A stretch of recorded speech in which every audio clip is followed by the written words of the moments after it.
ভার্সিটির ক্যাম্পাসে এক ঝাঁক লোকের ভিড়ের মাঝে ভয়ে মাথা নিচু করে চুপচাপ দাঁড়িয়ে আছে নাভিলা। প্রথম দিনেই তাকে চড় দিয়ে স্বাগতম জানালো ভার্সিটির সিনিয়র আর ভার্সিটির অর্ধেক মেয়েদের ক্রাশ জায়ান। ছলছল চোখে একবার জায়ানের দিকে আর একবার আশেপাশে সবার দিকে তাকালাম, সাথে সাথেই মাথা আবারও নিচু করে ফেললাম। এতগুলো লোকের মাঝে একজন সুঠাম দেহের ছেলের হাতে চড় খাওয়া তো আর কম বড় কথা না। গালে তীব্র পরিমাণ ব্যথা অনুভব করছে, সাথে জ্বলেও যাচ্ছে। চড় খেলাম তো খেলাম, এটাও ক্যাম্পাসে লোক ভর্তি সবার সামনে। দুঃখে মরে যেতে ইচ্ছে করছে। জায়ান চোখ মুখ লাল করে তার হাত মুঠো শক্ত করে আমার দিকে তাকিয়ে এসে হুঙ্কার ছেড়ে বললেন, হাউ ডেয়ার ইউ! তোমার সাহস কি করে হলো আমাকে থাপ্পড় দেওয়ার, এই জায়ানকে থাপ্পড় দেওয়ার? তুমি জানো তোমার সাথে এর জন্য এই মুহূর্তে ঠিক কি করতে পারি? দোস্ত শান্ত হও প্লিজ, মেয়েটা ভুল করে ফেলেছে, মাফ করে দে। এর মধ্যে জায়ানের মুঠো ফোন বেজে উঠলো। ফোনের দিকে তাকিয়ে এমার্জেন্সিতে আছি বলে আপাতত কিছু বলছি না। নেক্সট টাইম যদি ভুলেও বাই এনি চান্স আবার চোখের সামনে এসেছো, তাহলে তোমার গালের জায়গায় আর গাল থাকবে না, তক্তা বানিয়ে দেবো, ইউ ইডিয়েট। বলেই হন হন করে রাগে গজগজ করতে ভার্সিটি থেকে চলে যায় জায়ান, সাথে তার বন্ধুরা। হুট করে এত বড় অপমানের জন্য আমি মোটেও তৈরি ছিলাম না।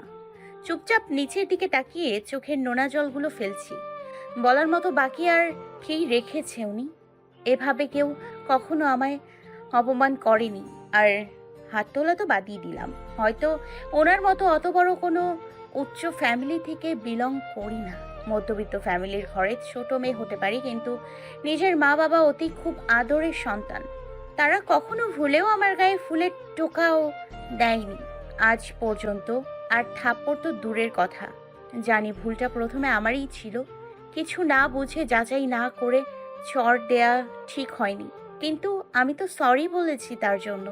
হঠাৎ রিয়া কাঁপা কাঁপা গলায় আমার সামনে এসে বলল, দোস্ত ঠিক আছিস? আমি ছলছল চোখে রিয়ার দিকে তাকালাম। মাথা ডানে বামে দুই দিকে মাথা দুলালাম, যার অর্থ নেই। আমি বাড়ি যাব রিয়া। আর ক্লাস করবি না? ক্লাস করার মতো আমার মুখ রাখছে সেই লোক। এখন ক্লাসে গেলেই সবার হাসি তামাশার রোলের পাত্র হব। আজ আর ক্লাস করার শক্তি বা মুড অবশিষ্ট বাকি আমার মধ্যে নেই। তুই একটা রিক্সা ডাক। হ্যাঁ দেখছি দোস্ত, তুই দাঁড়া। রিয়া গিয়ে ভাগ্যক্রমে মিনিট দুয়ের মধ্যে রিক্সা নিয়েও আসলো। রিক্সায় উঠলাম আমি আর রিয়া। বাসার উদ্দেশ্যে রওনা হলাম। রিক্সা নিজ গতিতে চলছে আর আমি ফুপিয়ে কান্না করছি। দোস্ত তোর খুব খারাপ লাগছে তাই না? গাল পুরো লাল হয়ে গিয়েছে, ব্যথা করছে খুব।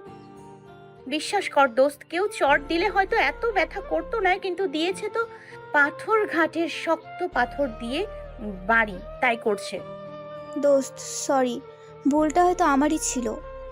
তুই সরি কেন বলছিস গাধা? নাক টেনে টেনে বললাম।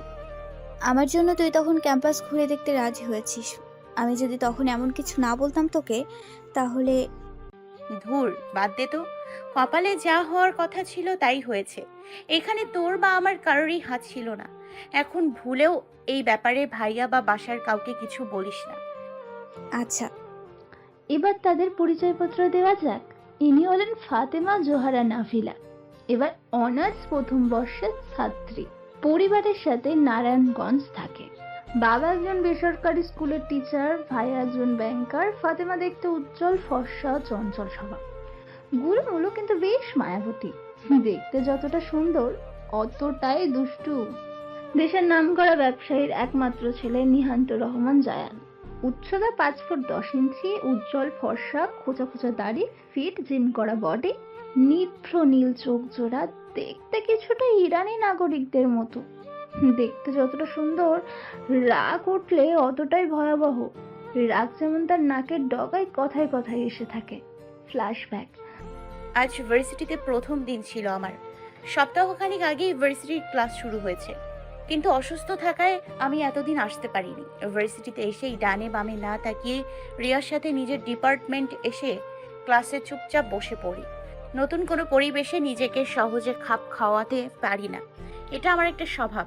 তখন চুপচাপ আশেপাশের মানুষ আর পরিবেশের সংকেতগুলো শুধু বোঝার চেষ্টা করি। দোস্ত, হুম। আমাদের ভার্সিটিটা অনেক সুন্দর, তাই না? না, মানে? তুই তো বললি সুন্দর না, তাহলে আমি কি আর বলবো? দূর। আচ্ছা শোন না নাবু বেবি, কি বলতে চাস তা ঝেড়ে কাশ, মাখন কম উইশ কর। চল না একটু ভার্সিটিটা ঘুরে দেখি। তেমন করে তো আর দেখা হলো না। এই না, স্যার এখন চলে এসে পড়বে, আর আমি এমনিও এক সপ্তাহ ক্লাস মিস করে ফেলছি, তাই প্রথম ক্লাসটা আপাতত কিছুতেই মিস করতে চাইছি না। আরে কিছু হবে না, চল। তুই যা, আমি যাব না। বারে, এই ছিল তোর মনে? তোর সাথে ঘুরে দেখবো বলে আমি এখনো ভালো করে কিছু ঘুরে দেখিনি, আর সে তুই বলছিস তুই যা। যা, তোর সাথে আর কথাই বলবো না। আরে আমার ড্রামা বাজ রে। ঠিক আছে চল, আর গাল ফুলানোর নাটক করতে হবে না। রিয়া আর আমি পুরো ক্যাম্পাস ঘুরে ঘুরে দেখছি। এক একটা ডিপার্টমেন্ট ভবন আলাদা, এক ভবন থেকে আরেক ভবনে যেতে পাক্কা 5 থেকে 7 মিনিট সময় লাগে। পুরো ভার্সিটিতে কৃষ্ণচূড়ার গাছের সমাহার। গেট থেকে সরু রাস্তাটা স্বাগতম জানানোর জন্য কৃষ্ণচূড়া ফুলের পাপড়িতে ভরে আছে মনে হচ্ছে। ভাইয়া আসলে ঠিকই বলছে, ভার্সিটি আসলে অনেক সুন্দর। হঠাৎ বেখেয়ালিভাবে হাঁটার পিছু থেকে ওড়না টান অনুভব হলো। মনে হলো কে যেন পিছু থেকে টান দিয়ে উঠল। কে আবার টান দেবে? আমি বিরক্ত নিয়ে ওড়না টান দিয়ে ঠিক করে সামলাতে হাঁটতে নিলে আবারও পিছু থেকে কে যেন টান দিয়ে উঠল। তার টানার ফলে আমার ওড়না ঘাড়ে থেকে অনেকটাই পিছে চলে গেছে। গায়ে অল্প একটু অংশ অবশিষ্ট ছিল। একে তো সেফটি পিন আটকাতে ভুলে গেছি, সিল্কি কাপড়ের ওড়না ছিল যা এক টানেই চলে গেছে। আমি কপাট রাগ নিয়ে যেই না পিছে ঘুরে তাকাবো, অমনি মেজাজ গেল তীব্র মান চোটে আমার। আমার পিছু একটা সুদর্শন ছেলে দাঁড়ানো, ফোনে কার সাথে যেন কথা বলছে। ভাব এমন সেই কিছু করেনি। দেখতে সুন্দর হলে কি হবে, অতটাই অসভ্য বদলোক। আমার দিকে ড্যাব ড্যাব করে হা করে তাকিয়ে আছে, আবার যেন কিছুই করেনি। আমি কপাট রাগ নিয়ে কিছু না বলে তার গালে সজোরে এক চড় মেরে দেই। হঠাৎ চড় মারায় রিয়া ভয়ে আঁতকে ওঠে। নাবু, কি করলি কি তুই? আমার হাত চেপে ধরে বলল রিয়া। কি করলাম মানে? দেখতে পারছিস না তুই উনি কত বড় অসভ্য লোক দেখছিস? মেয়ে দেখলে এরা স্যাচরামি করে। আরে আরে চুপ কর বোন, সামনে তাকা, তারপর কথা বল রাফার। আমি বিরক্ত নিয়ে সামনে তাকিয়ে দেখি আমার সামনে ছোট 10 থেকে 12 বছরের ছোট্ট এক মেয়ে ভয়ে আমার দিকে তাকিয়ে আছে। এক হাতে তার গোলাপ ফুলের ছোট্ট ঝুড়ি, আর এক হাতে আমার ওড়নার এক অংশ। এবার বুঝতে কোথাও আর সমস্যা হলো না, রাগের মাথায় আমি যে অনেক বড় ভুল করে ফেলেছি। জিভ দিয়ে ঠোঁট কিছুটা ভিজিয়ে আমতা করে মানে বলছিলাম ভাইয়া, ছোট বাচ্চাটা ভয়ে আমার দিকে আর জায়ানের দিকে তাকিয়ে ওড়না ছেড়ে দিয়ে এক দৌড়। আমি তার যাওয়ার দিকে তাকিয়ে সরি, আসলে আমি বুঝতে পারিনি। আর কিছু বলার আগেই সবার সামনে ঠাস করে একটা চড় বসিয়ে দিল আমার গালে জায়ান। বর্তমানে রিক্সা থেকে নেমে বাসায় চলে আসলাম। বাসায় এসে আম্মুকে রান্নাঘরে দেখতে পেলাম। বিনা কোনো টু শব্দ না করে চুপচাপ নিজের রুমে চলে আসলাম। রুমে এসে দীর্ঘশ্বাস ত্যাগ করে কাঁধের ব্যাগটার রাগে বেডের উপর ছুঁড়ে ওয়াশরুমে গিয়ে লম্বা এক শাওয়ার নিলাম। বিছানায় এসে শরীর একদম এলিয়ে দিলাম। সাথে সাথেই গালের সাথে পাল্লা মেপে মাথা প্রচণ্ড ব্যথা করছে। মনে হচ্ছে কেউ আমাকে গালে চড় মারেনি, 10 ইঞ্চি ইট ছুঁড়ে মেরেছে। বিছানায় গা এলিয়ে দিতেই ঘুমের রাজ্যে চলে গেলাম। হাতের কাছে যাই পাচ্ছে তা ছুঁড়ে ভাঙচুর করছে জায়ান। রাগে তার মাথা ফেটে যাচ্ছে। আজ পর্যন্ত কেউ তার চোখের দিকে তাকিয়েও ভালো করে কথা বলেনি, আর সেই জায়গায় 2 দিনের আশা কে না কে তাকে ভার্সিটির সবার সামনে চড় দিল। যাই বলিস দোস্ত, মেয়েটাকে পুরো ভরা ক্যাম্পাসের মাঝে তোর মারা একদমই ঠিক হয়নি। আমি কি মেয়েটাকে নাচতে নাচতে বিনা কারণে শর্ট দিয়েছি? মেয়েটা কি আমাকে মারেনি? তখন তোর কাছে তা ঠিক বেঠিক বলে মনে হয়েছিল? তোর চরের সম্পর্কে আমার ধারণা আছে, তাই বলছি। বাচ্চা একটা মেয়ে ভুল করে তাকে চর দিয়ে ফেলেছে, তার জন্য তো সরিও বলেছে। জায়ান রাগ নিয়ে বলল, লাইক সিরিয়াসলি শিহাব, এই তুই আমার বেস্ট ফ্রেন্ড, আমার ফ্রেন্ড হয়ে আমার হয়ে কথা না বলে তার হয়ে কথা বলছিস? এটা কার জন্য? ওই অপরিচিত মেয়েটার জন্য? দেখ, তুই আমাকে ভুল বলছিস। তোর যা মনে হওয়ার হোক, আই ডোন্ট কেয়ার। ওই মেয়ের সাহস কি করে হয় নিহান্ত রহমান জায়ানের গায়ে হাত তোলার? এর ভয়াবহ শাস্তি তো তাকে পেতেই হবে। ভাইয়া কি হচ্ছে এসব? তুই এখনো কি ছোট বাচ্চা? নিচে যে দাদি অসুস্থ তা তুই ভুলে গেলি? আর রেডি হসনি কেন? আমাদের যে একটু পর বের হতে হবে সে খেয়াল আছে তোর? পিছু থেকে জায়ানের বড় বোন অহনা এসে রেগে বলে উঠল, তুই যা আপি, আমি আসছি। আজ যেন কোনো ভাঙচুরের টুর শব্দ না হয়। আচ্ছা। অহনা যেতেই জায়ান শিহাবের দিকে তাকিয়ে বলে উঠল, এনি হাউ তুই মেয়েটার ফুল ইনফরমেশন বের কর Shihab. Be ready and prepare your mind for my punishment, miss whatever. মায়ের ডাকে বিকালবেলা ঘুম ভাগলো নাভিলার। ঘুম থেকে উঠে বড়সড় এক টাস্কি খেলো। থতমত খেয়ে ভয়ার্ত গলায় মার দিকে তাকিয়ে বলল, এইসব কি আম্মু? কি আবার ভিজে টাওয়াল দেখছিস না? 103 ডিগ্রি জ্বর আবার বাঁধালে কি করে? 1 সপ্তাহ হয়নি যে সুস্থ হয়েছিস, আবার ওই সেই জ্বর এসে হাজির। চিন্তিত সুরে বললেন, বিশ্বাস করো আম্মু, আমি একটু বাধাতে চাইনি। সে নিজেই এসে হাজির হয়েছে তোমার বাড়ি। কত বড় বেয়াদব লোক, বিনা নোটিশে খালি আমার সাথে দেখা করতে এসে পড়ে, দেখছো আম্মু? ঠোঁট উল্টে ইনোসেন্ট ফেস করে বলল মিসেস উম্মে। ছোট একটা নিঃশ্বাস ছেড়ে মেয়ের দিকে তাকিয়ে বললেন, এখন চুপচাপ ওষুধটা খেয়ে নে, আমি জলপট্টি করে দিয়েছি। আশা করছি তাতে কিছুটা হলেও জ্বর কমে আসবে। হাতে নামা এক্সট্রা দিয়ে বলল, উফ, এই বেটা জ্বরের জন্য এখন বিনা কারণে অকারণে আমাকে সকাল বিকাল আবারও নাপা এক্সট্রা খেতে হচ্ছে, বিরক্তিকর। যখন ঠিকঠাক করে খাওয়া দাওয়া করবি আর সারাদিনে ফোন কম গুতাবি, তখন দেখবি 2 দিন পর পর জ্বর তোর কাছে আসতেও চাইবো না। আর না, তখন সকাল বিকাল নাপা খেতে হবে। এই তোমরা সব মারা এমন কেন বলো তো? কেমন আবার? এই যে কথায় কথায় খালি খাওয়া দাওয়া কথা বলো, আর কিছু হলেই আমার বাচ্চা মাসুম নিষ্পাপ ফোনকে বকা দাও। কারণ আম্মু, দিন দিন আমাদের বাসায় এমন 12 মাসের ফার্মের রোগী কোথা থেকে আসছে? কপাল কিছুটা খাত করে রুমে এসে বলল নাফিস। ভাইয়ের এমন অদ্ভুত উটকো কথা শুনে বিরক্তি নিয়ে বিপরীতে নাভিলা বলল, মানে? জ্বর আসলো কি করে? নিশ্চয়ই তুই বাইরে উল্টাপাল্টা কিছু খেয়েছিস। এই মা, ভুলে গেলা ভাইয়া, জর্জে আমার পুরাতন প্রেমিক বীর পুরুষটা কি আর আসার আগে বলে আসবে, ও গো প্রিয়তমা আমি আসছি গো, শুনছো? হ্যাঁ, তোমাকেই বলছি। মায়ের চিনিস? হাত দেখিয়ে বলল নাফিস। বারে আজই প্রশ্ন জিজ্ঞেস করবা তুমি, তার উত্তর দিতে গেলে তখন বলবা মায়ের চিনিস?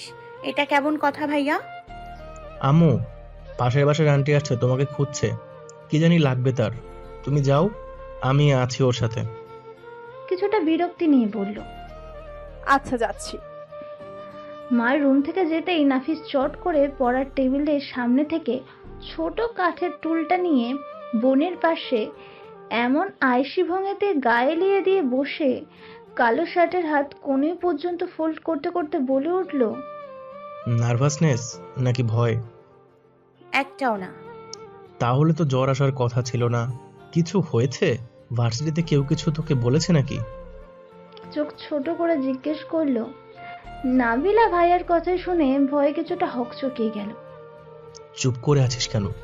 Everything alright?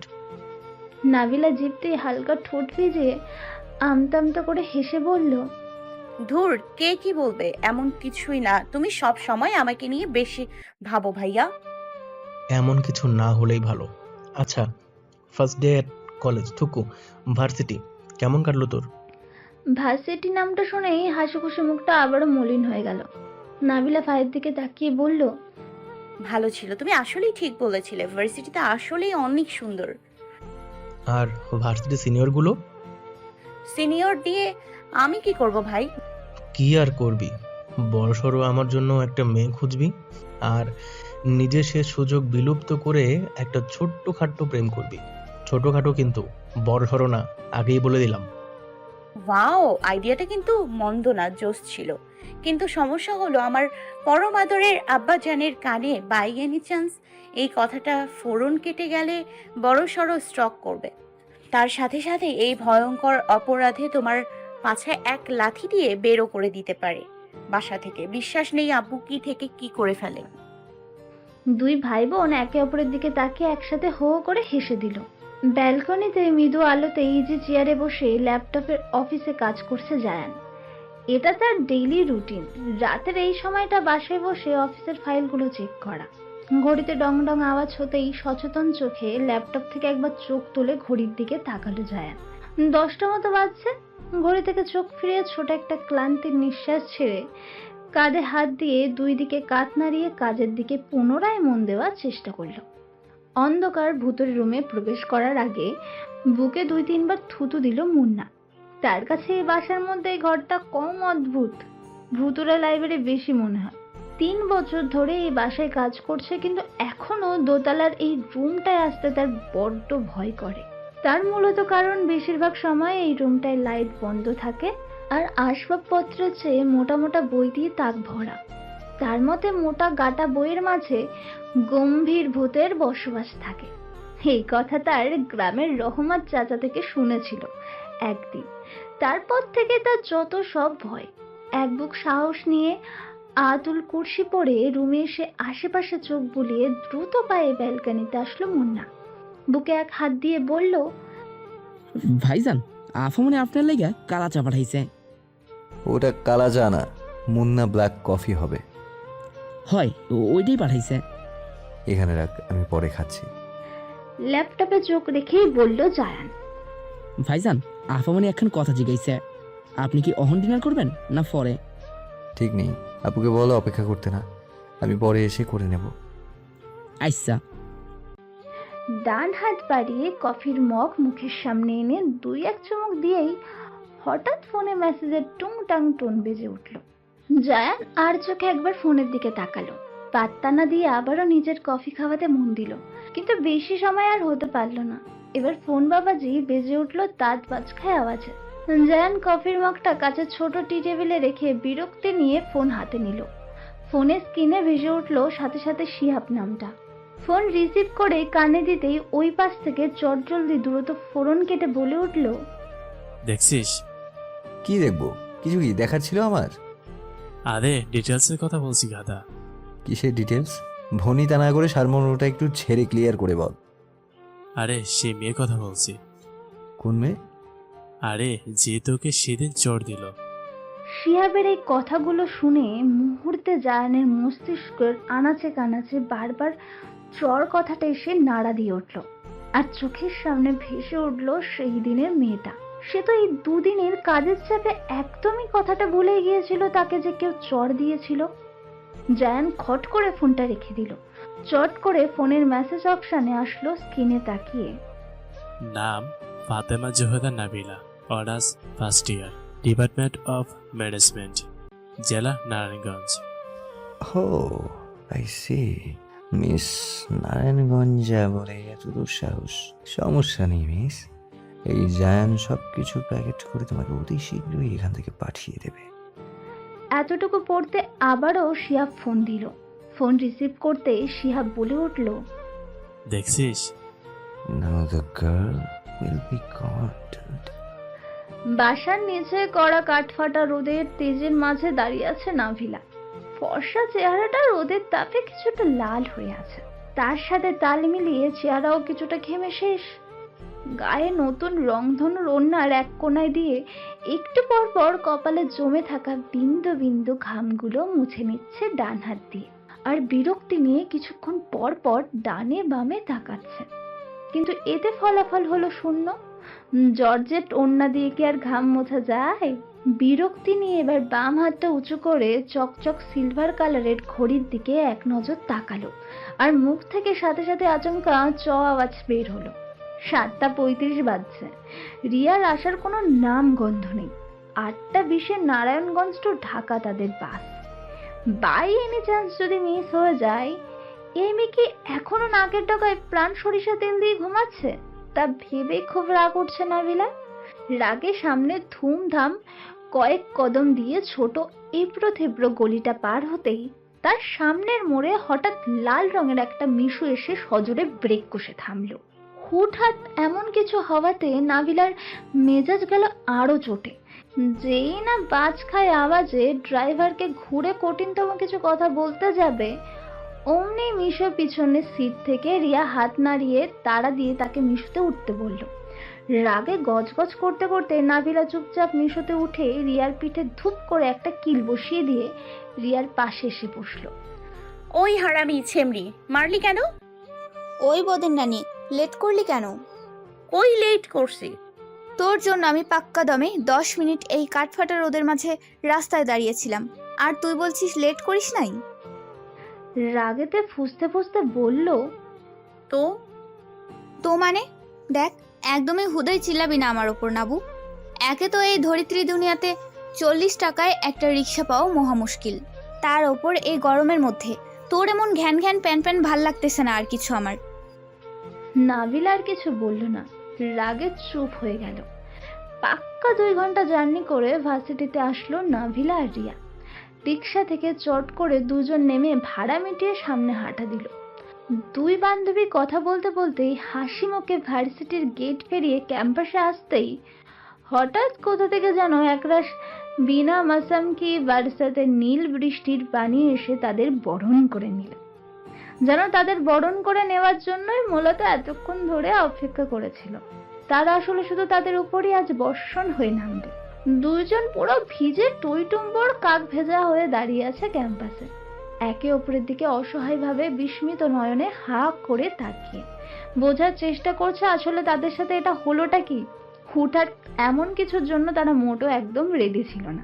রিয়ার কাঁদো কাঁদো হয়ে এবার নিজের দিকে তাকালো। তার পরনের ডার্ক কফি কালার জামাটা নিমেষে কেমন ফ্যাকাশে হয়ে গেছে।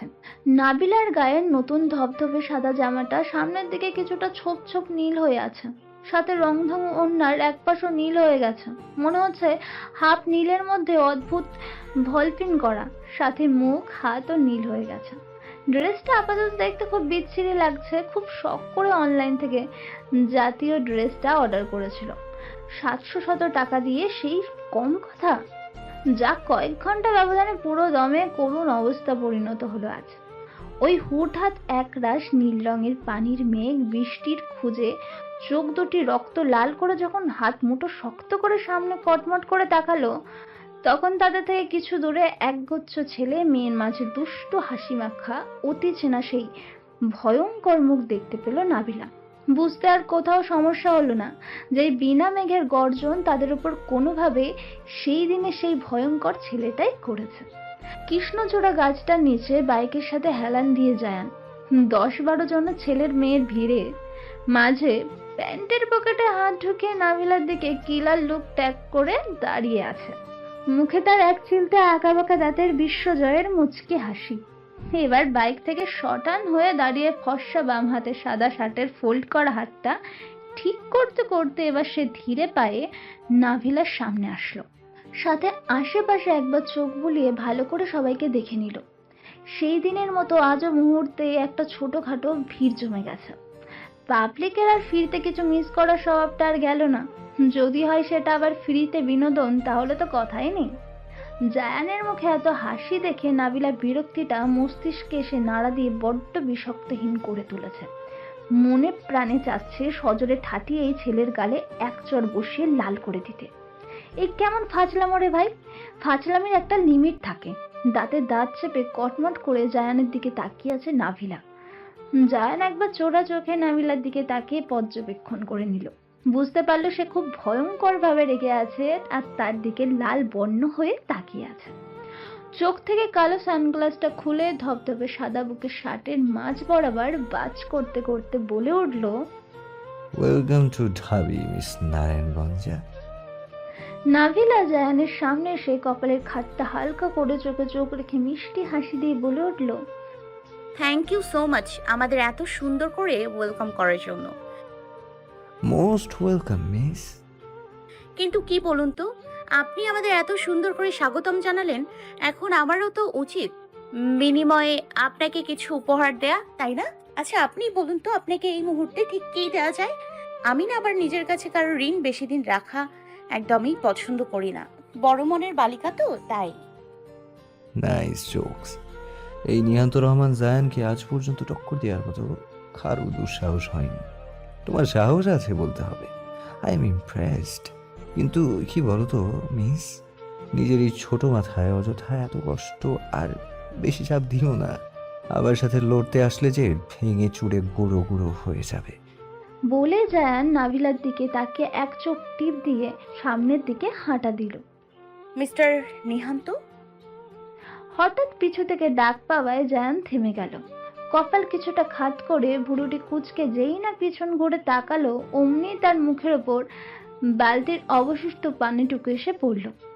নাভিলার এমন কার্যকলাপে শিহাবের চোখ বড় বড় করে তাকিয়ে আছে উৎসুক নিয়ে, একবার নাভিলার দিকে একবার জায়ানের দিকে তাকাচ্ছে নেক্সট কি হবে বোঝার জন্য। রিয়া ভয়ত হয়ে মুখে অটোমেটিক্যালি দুহাত চেপে বলে উঠল, সর্বনাশ। জায়ান রাগে ফুঁসছে। জায়ানের চোখ মুখ কপাল ভয়ঙ্কর ভাবে রাগে লাল হয়ে আছে। ফর্সা কপালে সবুজ কয়েকটা রং স্পষ্ট ফুলে উঠেছে। ডান হাত দিয়ে কপালে বিন্দু বিন্দু নীল রঙের পানিগুলো চেপে মুছে দাঁতে দাঁত চেপে চিল্লিয়ে বলে উঠল, এবার হিসাবটা কিছুটা বরাবর হলো, তাই না? বালতিটা হাত থেকে নিচে নামিয়ে বিশ্বজয়ের হাসি দিয়ে বলল, তোমার সাহস কি করে হলো আমার সাথে এমন কিছু করার? ও প্লিজ মিস্টার নিহান্ত, একদমই চেঁচাবেন না তো। কাকে আপনার এই অযথা রাগ দেখাচ্ছেন আমাকে? কিন্তু কেন? কিছু বলার আগে একবার ভাবুন তো, আপনি আমার সাথে ঠিক কি করেছেন? পরের জন্য খাল কাটলে সে খালে নিচে পড়লে কেমন লাগে? খুব রাগ উঠছে আমার উপর, তাই না? আমারও উঠেছিল, বিশ্বাস করুন।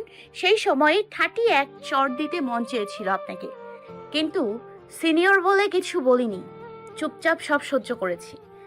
তুমি কাকে কি বলছো? আদৌ বুঝে বলছো তো?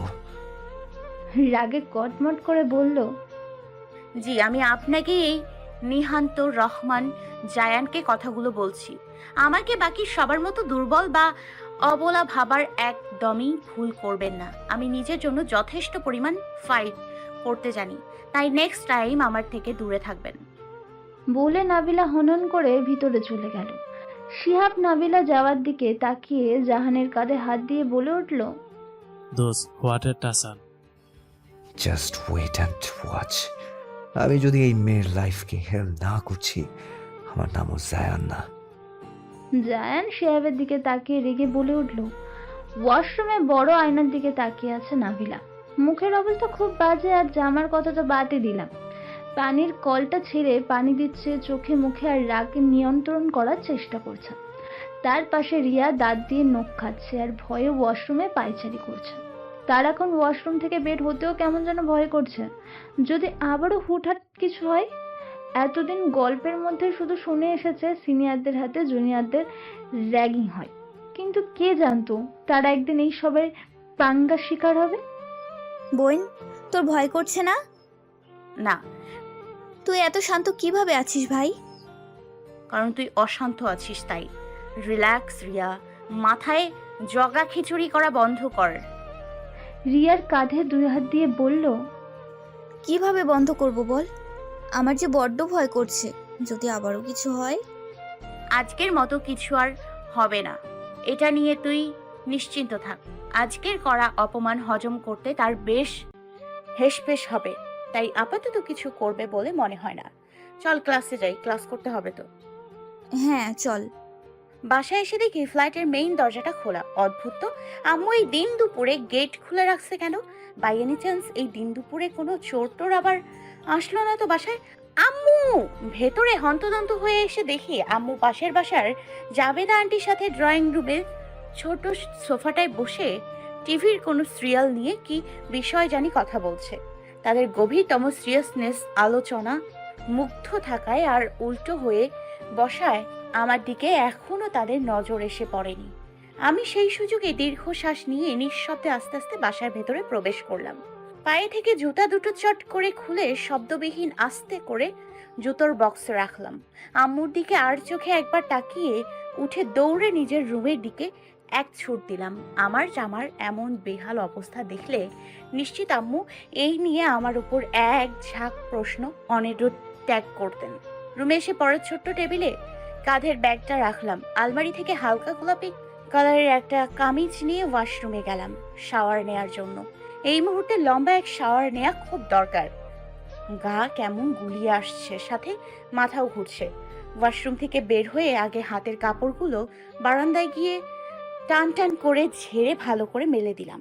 জামার দাগগুলো ওঠাতে আমার অনেক হেসপেস করতে হয়েছে। আম্মু যাতে কিছু না বুঝতে পারে তার জন্য শুধু এত কষ্ট করা। হাত দুটো তো প্রচণ্ড লাল হয়ে আছে জামার থেকে ঘষে ঘষে দাগ ওঠানোর ফলে। মাথার টাওয়ালটা খুলে ভেজা চুলগুলো মুছতে মুছতে ড্রেসিং টেবিলের সামনে এসে থমকে দাঁড়ালাম আয়নায় নিজের প্রতিচ্ছবি দেখে। নাক অদ্ভুতভাবে কেমন লাল হয়ে আছে। সকালে যে ভেজা জামায় ক্লাস করায় করুণ ঠান্ডা লেগে গেছে ইতিমধ্যে। মাথাটা কেমন ফাঁকা ভার ভার লাগছে। ঠান্ডায় কিছু ভালো লাগছে না। এই ঠান্ডায় জ্বর বাবাজি আগমন আবার না রটলেই হবে। বিছানায় গিয়ে কাঁথাটা টেনে গা এলিয়ে দিলাম, আর সাথে সাথে চোখে এক ঝাঁক ঘুম এসে ভর করলো। ভার্সিটির ক্লাসের শেষে জায়ান মাঠে এসে একবার ভালো করে আশেপাশে চোখ বোলালো। কি জানি মনে করে ম্যানেজমেন্ট ডিপার্টমেন্টের দিকে পা বাড়ালো, কিন্তু আশেপাশে খালি তেমন কোলাহল নেই। এইদিকে ঘড়ির দিকে তাকিয়ে দেখে 2টো বাজতে আরো 10 মিনিটের মতো আছে। এত তাড়াতাড়ি তো ভার্সিটি থেকে বাসা যাওয়ার কথাও না। তাহলে কোথায় গেল মেয়েটা? একজন ছেলে তার পাশ দিয়ে যাচ্ছিল। জায়ান ভুরু কুচকে থামিয়ে হাতের ইশারায় তাকে কাছে আসতে বলল।